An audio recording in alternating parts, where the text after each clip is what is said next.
Selamat datang di podcast Tim 7, tempat kita ngobrol santai, tapi dalam, tentang berbagai isu penting yang sedang terjadi di sekitar kita. Oh iya, sebelum dimulai, kita coba perkenalan dulu deh, supaya penonton semua bisa kenal siapa kita. Saya Bimo Satrio dari Dirjen Pelaksana Strategis. Saya Bang Ferry dari BP2 Sika Sulu. Saya Brilianti Rosamund Aryatna Larasati dari Direktorat Jenderal Persarana Strategis. Saya Cynthia Dureni Soeharto dari BP BPK Gorontalo. Saya Herul Akbar dari Balai Jasa Konstruksi Wilayah 6 Makassar. Nah, inilah member podcast Tim 7 yang akan menemani teman-teman untuk beberapa episode podcast ke depan. Pada episode perdana kali ini, kita akan bahas topik yang sangat penting dan relevan untuk kita semua, yaitu tantangan kebangsaan masa kini. Sebagai bangsa yang besar dan beragam, Indonesia punya banyak sekali tantangan yang harus kita hadapi bersama. Mulai dari menjaga persatuan di tengah perbedaan, melawan radikalisme, menghadapi arus globalisasi yang deras, sampai mengatasi ancaman dunia digital seperti hoax dan cybercrime. Nah, hari ini saya udah nyiapin dua berita yang masih cukup hangat untuk dibahas bersama nih. Kita mulai dari berita pertama. Tampilin ya. Sepakati transfer data pribadi ke AS. Pemerintah bisa melanggar UU PDP dan konstitusi. Ini isu masih cukup hangat ya sekarang, di mana infonya ada kesepakatan tarif ekspor impor antara Indonesia dan Amerika Serikat yang mensyaratkan adanya transfer data pribadi lintas negara. Coba mungkin dari teman-teman komentarnya seperti apa ya? Mungkin dari saya dulu ya Mas. Mengenai transfer data ini ya, mungkin di masyarakat itu menjadi pertanyaan itu apa maksud dan tujuan dari pemerintah ya buat transfer data ini ya. Mungkin kalau dari latar belakangnya itu pemerintah itu kalau nggak salah ya kalau tahun saya itu eh, dengan adanya transfer data ini maka pemerintah Indonesia mengakui bahwa pihak US atau AS sebagai negara dengan perlindungan data yang dalam tanda kutip memadai nomor 27 tahun 22, di mana dari transfer data ini bertujuan untuk mendukung dalam sektor ekonomi digital ya.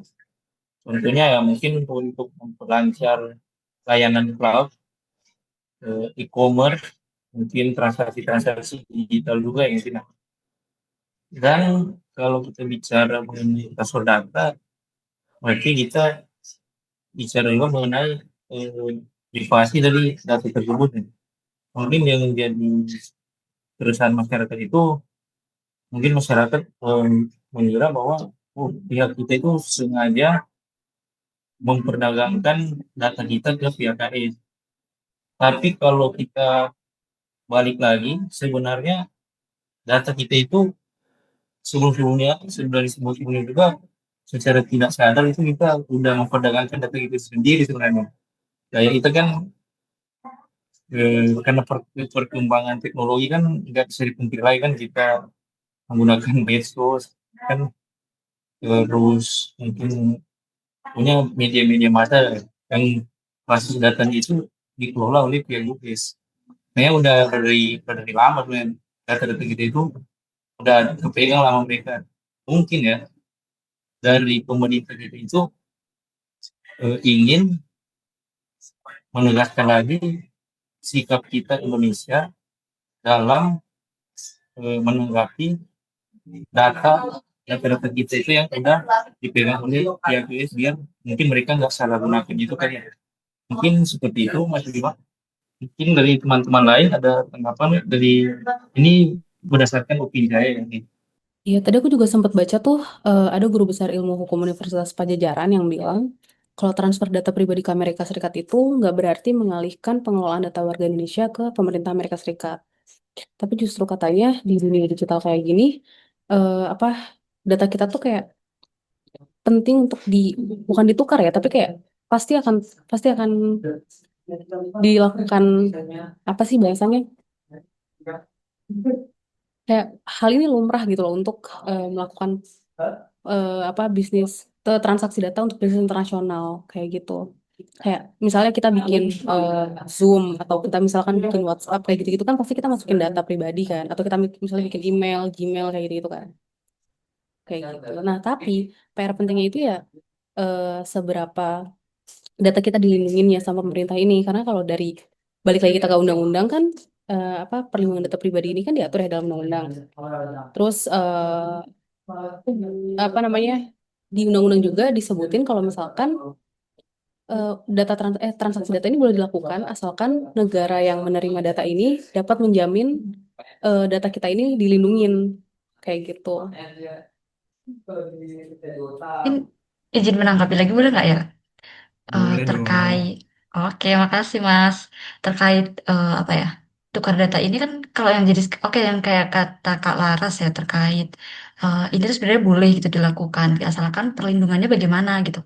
Sedangkan kan kalau sekarang masyarakat tuh benar-benar masih banyak yang kontra gitu ya karena kan beranggapan ini pasti melanggar privasi dan perlindungan data pribadi kayak gitu. Terus kalau kita juga ajukan apa ya mengacu juga kepada tantangan kebangsaan kayak gitu misalnya. Kayak misalnya ketakutannya mungkin bisa jadi nih data-data kita jadi bahan untuk ada terjadinya money laundering atau juga terjadinya nanti apa namanya cybercrime kayak gitu. Jadi kan kita kayak masih mempertanyakan ya sejauh mana sih perlindungannya kayak gitu tuh. Apakah itu sudah gitu? Karena memang kalau dari segi keuntungannya oke lah kita bisa diuntungkan dari segi ekonomi perdagangan. Tapi untuk nanti akibat akibat akibat kedepannya tuh bagaimana? Apakah bisa jadi terjadinya cybercrime yang lebih? Karena kan sekarang lagi marak juga ya terkait cybercrime kayak gitu sih Kak. Izin menambahkan mungkin baiknya dari menanggapi masyarakat ini yang ragu terhadap data mereka diperdagangkan kepada pemerintah lain, mungkin baiknya pemerintah eh, menampilkan sebuah solusi yang dapat menjamin data-data rakyat ini tidak akan disalahgunakan itu, agar pemerintah juga dapat kepercayaan dari masyarakat. Iya, setuju banget sih aku. Kayak itu Gitu sekarang ya PR teman ya. pemerintah gitu sih buat ngejaga data ini ya. Seberapa jauh data ini dilindungin gitu ya. Ya, memang sepertinya pertukaran data ini itu ada dua mata ya. Di satu sisi ini kerjasama pertukaran data lintas negara, termasuk dengan Amerika Serikat ini dapat memberikan manfaat yang sangat besar ya. Tapi di sisi lain transfer data itu ya tadi seperti kata teman-teman juga menimbulkan kekhawatiran. Apakah data masyarakat di Indonesia itu aman? Apakah datanya akan disalahgunakan? Apakah negara punya kendali atas data warganya yang disimpan di luar negeri itu? Ini menyentuh isu kedaulatan digital di mana Indonesia harus memastikan bahwa data warganya tidak digunakan tanpa izin, disalahgunakan ataupun dijadikan alat pengaruh oleh pihak asing. Mungkin seperti itu ya teman-teman ya. Oke, kita lanjutkan ke pembahasan selanjutnya. Tampilin. Kita akan membedah Liga Korupsi Indonesia. Istilah satir yang mencerminkan betapa suburnya praktik korupsi di berbagai sektor, dari pusat hingga daerah, dari yang kelas teri sampai kelas kakap.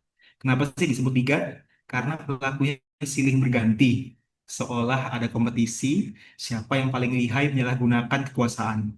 Bahkan juga gak sedikit yang tertangkap, tetapi tetap saja regenerasi pemainnya terus terjadi nih. Oke, gimana nih menurut teman-teman terkait liga yang unik satu ini? Kalau aku ngeliat angkanya sih takut ya, triliunan gitu ya.